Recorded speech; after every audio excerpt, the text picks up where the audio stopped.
Guys সকলোকে স্বাগতম জনাইছোঁ। জুবিন দা ঢুকোৱাৰ পাছৰ পৰা ধৰি আচলতে ভিডিঅ' বনোৱা নাই, যিহেতু ভিডিঅ' বনাবলৈ মন যোৱা নাই। তথাপি আজি অকণমান এটা কথা আলোচনা কৰোঁ বুলি ভাবিলোঁ। জুবিন দা আৰু আমি মানুহবোৰ, আচলতে জুবিন দাৰ লগত আমি মানুহবোৰ তুলনা কৰিবলৈ বহু টান।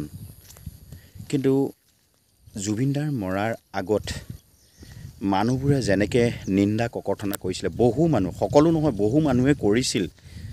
আৰু সেইসকল মানুহেই মৃত্যুত কিন্তু দুখত ভাগৰি পৰি শ্ৰদ্ধাঞ্জলি জনাইছিল। শ্ৰদ্ধাঞ্জলি জনাই তেওঁ আত্মাৰ সদ্গতিৰ বাবে প্ৰাৰ্থনা কৰিছিল।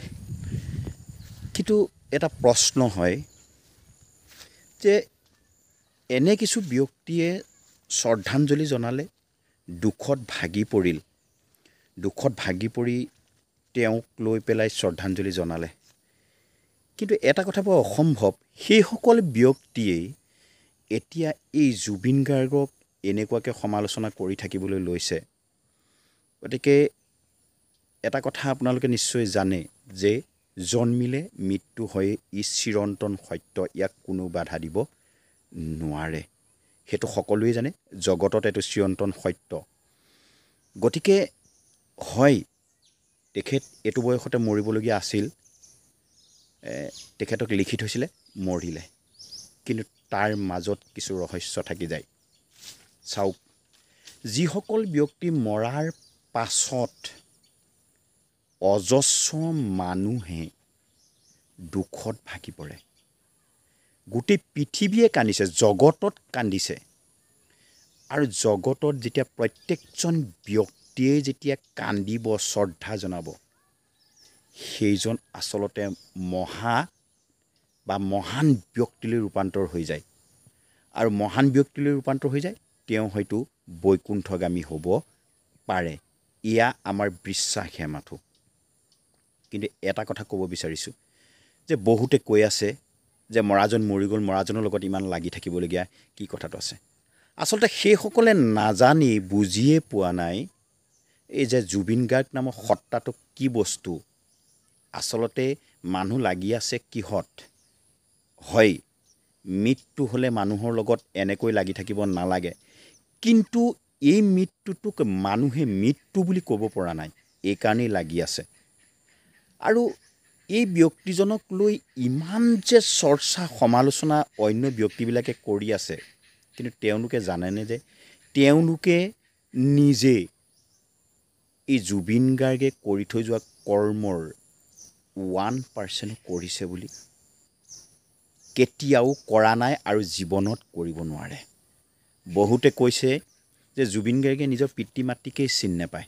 এনে কথাও মই কাণত শুনিছোঁ যে জুবিন গাৰ্গে পিতৃ মাতৃক চিনি নাপায়। হেৰৌ, এই চিনি পোৱাসকলে কৰিছে কি? জুবিন গাৰ্গৰ দেউতাক লগত থাকে স্বয়ং। আৰু সেইসকলে জানেনে নেজানে নাজানো যে ৱৰ্ল্ডত ফেমাছ যে যিজন পিতৃয়ে পুত্ৰৰ ডায়েৰী লিখিছে, মানে আত্মজীৱনী লিখিছে, আজিলৈকে কোনেও লিখিব পৰা নাই এনেহেন আত্মজীৱনী। গতিকে সেইসকল ব্যক্তিয়ে নাজানেই যে জুবিন গাৰ্গ নামৰ সেই সত্তাটো কি বস্তু, সেই কথাটো উপলব্ধি কৰা নাই। আচলতে চাব, যিসকল ব্যক্তিয়ে সমালোচনা কৰে, যিসকল ব্যক্তিয়ে কৈছে যে তেওঁক লৈ ইমান কিয় হুলস্থুল কৰি থাকিব লাগে, তেওঁ নিজে মূৰ্খ। তেওঁ এই পৃথিৱীলৈ মূৰ্খ হিচাপে আহিছে, নিজকেই চিনি নাপায়, নিজৰ আত্মাটোকেই চিনি নাপায়। যেতিয়ালৈকে নিজৰ আত্মাক চিনি নাপায়, তেতিয়ালৈকে আনকো চিনি নাপায়। যিজন ব্যক্তিয়ে আনৰ দুখত দুখী, আনৰ সুখত সুখী হ'ব পাৰে, সেইজনহে আচলতে এক সত্তা, যিটো পৰমপ্ৰভু ভগৱন্তৰ ওচৰৰ পৰা আহিছে। আমি মানুহ নহয়, আচলতে আমি ভূত। মানুহলৈ কেতিয়া ৰূপান্তৰ হৈ যায়? যেতিয়া আমি মানুহৰ দৰে কৰ্ম কৰোঁ। তেওঁ টকা ঘটিছিলে, গান গাই ঘটিছিলে, সমাজে দিছিলে, কিন্তু সেই গানৰ সীমিত পইচা পাইছিলে মাত্ৰ, আৰু সেই পইচাই জনগণক, দুখীয়া শ্ৰেণী মানুহক বিলাই দিছিল। আৰু দুখীয়া শ্ৰেণী মানুহক বিলাই দি দুখীয়া মানুহে তেওঁক ঈশ্বৰৰ জ্ঞান কৰিছিল। জীৱিত অৱস্থাতেই তেওঁক ঈশ্বৰ জ্ঞান কৰিছিল, মৰাৰ পাছতো পাছ কথাই। আৰু আমি কৈ আছোঁ যে এখেত মৰিলে কিমান মানুহ হৈছেনো কিন্তু আমুক মৰিলে ইমান মানুহ হ'ব তাতোতকৈ বেছি হ'ব হেৰৌ হয় বেছি হ'ব কি কাৰণত বেছি হ'ব কি কৰি থৈ গৈছে মহান পুৰুষসকলে যি সৃষ্টি কৰি থৈ যায় সেই সৃষ্টিৰ ওপৰত নিৰ্ভৰ কৰিহে মানুহে তেওঁক শ্ৰদ্ধাঞ্জলি জনায় বা তেওঁক স্মৰণ কৰে গতিকে জুবিন গাৰ্গদেৱে যিখিনি সৃষ্টি কৰি থৈ গৈছে সেইখিনি সৃষ্টি আৰু 50 বছৰ 100 বছৰলৈ কোনেও পূৰাব নোৱাৰে কাৰণ তেওঁ গানৰ মাজেদি যিখিনি কৈ গৈছে সেইখিনি মানুহে কি উপলব্ধি কৰিছে নাজানো তাৰ বাদেও তেওঁ মানৱীয় গুণেৰে দুখীয়া মানুহকে যেনেদৰে সহায় কৰিছিল গতিকে সেইখিনিক লৈ তেওঁ আগতেই কৈ থৈ গৈছিল যে মোৰ কোনো জাতি নাই মোৰ কোনো ভাষা নাই মোৰ কোনো ধৰ্ম নাই মই মুক্ত কিন্তু চাওক আমি কিন্তু সেই জাতি বিজাতি মানুহৰ লগতে লাগি ফুৰিছোঁ হিন্দু মুছলিম জৈন খ্ৰীষ্টান এইবিলাক গাই ফুৰিছোঁ হেৰৌ যদি এইবিলাক গাই থাকোঁ আমি মানুহেই নহয় জুবিন গাৰ্গে এইবিলাকক এক কৰি থৈ গৈছিলে তাৰ প্ৰমাণটোৰ মৃত্যুৰ পাছতো এতিয়াও কিন্তু জুবিন গাৰ্গৰ লগত জাতি বিজাতি একো নাই কোনোবা এখন কিতাপত নাটকত লিখি থৈ গৈছিলে যে জাতি বিজাতি মানুহে গঢ়া ঈশ্বৰে গঢ়া নহয় ঈশ্বৰে কেতিয়াও জাতি গঢ়া নাই ঈশ্বৰে মানুহে সৃষ্টি কৰিছে জীৱ সৃষ্টি কৰিছে গতিকে আমি নিজে ভিন ভিন ভাবি লৈছোঁ আৰু এই এনেহেন মহান পুৰুষজনৰ মৃত্যুৰ পাছতো এনে কিছুমান কথা ৰচনা কৰি থকা হৈছে যিবিলাক কথাই মানুহক এনেকুৱা কৰিবৰ কাৰণে ৰচনা কৰিছে যে জুবিন গাৰ্গ নামৰ এই সত্তাটোক যাতে মানুহে পাহৰি যাওক এনেকুৱা কথা কৈছে কেতিয়াও নাপাহৰে এইকাৰণেই নাপাহৰে মহান পুৰুষসকলক পৃথিৱীৰ থকালৈকে সকলোৱে স্মৰণ কৰি থাকিব তেওঁ গুণ গৰিমা গাই থাকিব কিন্তু আমাৰ নিচিনা অসৎ অজ্ঞানতা মূৰ্খ মানুহবিলাকেহে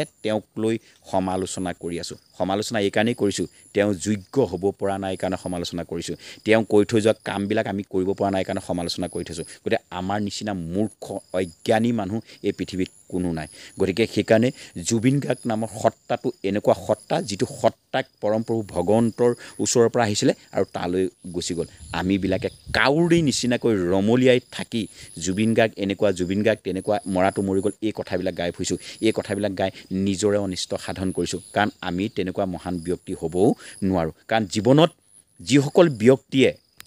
যিসকল ব্যক্তিয়ে তেওঁক লৈ সমালোচনা কৰি আছে বা তেওঁক চিনি পোৱা নাই বুজি পোৱা নাই তেওঁ নিজে এবাৰ চিনকচোন যে তেওঁ জীৱনত কি কৰি আছে লোকক সমালোচনা কৰি লোকক বেয়া আমুকটো তামুকটো কৈ আছে তেওঁ কি কৰি আছে বাৰু তেওঁ নিজৰ যিটো কৰ্মৰাজি কোৱা হয় ক্ষুদ্ৰমান পৰুৱা এটাৰ সমান বিন্দু অনুবিন্দু সমান হৈ আছে তেওঁক কোনে চিনি পাব গাঁওখনে এইটো মন মৰিলেও ইটো মনলৈ চিনি নাপায় কিন্তু জুবিন গাৰ্গ মৰাৰ কাৰণে গোটেই পৃথিৱীয়ে চিনি পাইছে ৰজা মহাৰজা পৰ্যন্তিকে আহিছে ঋষি মুনি পৰ্যন্তিকে আহিছে হেৰৌ এই অধৰ্মী মানুহসোপা যিসোপা মানুহে বুজি নোপোৱাকৈ এনেই গাই থকাতকৈ এই ঘৰত কিবা কিবি কাম কৰি থাকিলেই ভাল হ'ব এনেকুৱা কথা কোনো কাৰণত গাই থাকিব নালাগে জুবিন গাৰ্গ এনেকুৱা বস্তু গতিকে তেওঁক চিনি পাবলৈ হ'লে গোটেই জীৱনটো অধ্যয়ন কৰিব লাগিব মানে নিজে গোটেই জীৱনটো শেষ কৰি দিলেও তেওঁক চিনি পোৱা নহ'ব গতিকে মই খুব খুবেৰে কৈছোঁ কথাকেইটা আপোনালোকে কেনে পালে